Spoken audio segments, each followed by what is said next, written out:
نزدیکان اورز و رمزی وزیربیکوف هم میگویند آنها نیت به تاجیکستان رفتن نداشتند و نشر نوار بازگشت اختیاری آنها سانسوزی است. اورز و رمزی وزیربیکوف دو فعال زاده بدخشان که در مسکو به سر میبردند شام 29 ایول سال 2022 هنگام بازگشت از اکاترینبورگ در فرودگاه دماده دفاع مسکو غیب شدند.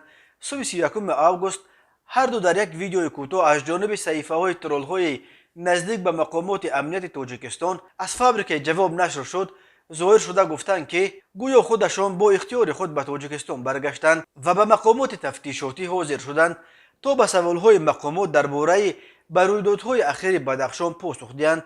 آنها گفتند که اگر بیگناه برآیند به مسکو برمیگردند و اگر گناهکار باشند تیارند که برای اعمال خود جواب گویند. این در حالی است که نزدیکان این دو فعال بدخشانی به قصه خودشان به مقامات حاضر شدن اورز و رمزی وزیربیکوف باور ندارند. صبرینا اوتنبیکوف همسر اورز وزیربیکوف روز 1 آگوست به رادیو آزادی گفت شوهرش از اکاترینبورگ به مسکو برگشت ولی دیگر از فرودگاه بیرون نشد. او گفت پیش از پرواز ویدیویی با او صحبت کرده بود و اورز از او خواسته بود که برایش غذا آماده کند.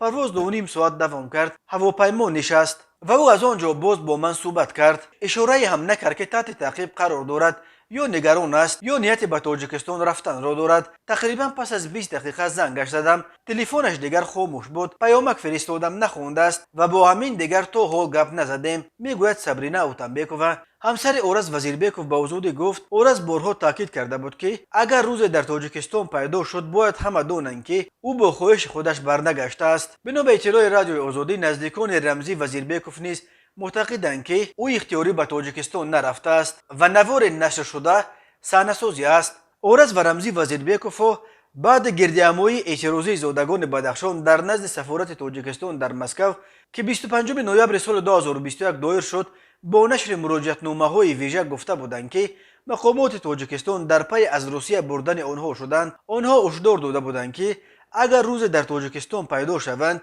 این به معنی است که آنها را ربوده بردند چون که با خواهش خودشان به تاجیکستان رفتنی نیستند. اورز وزیربیکوف زاده محله اوپیده شهر خوروغ 45 سال داشته یکی از راهبران دیاسپورای زادگان بدخشان در مسکو دانسته می شود.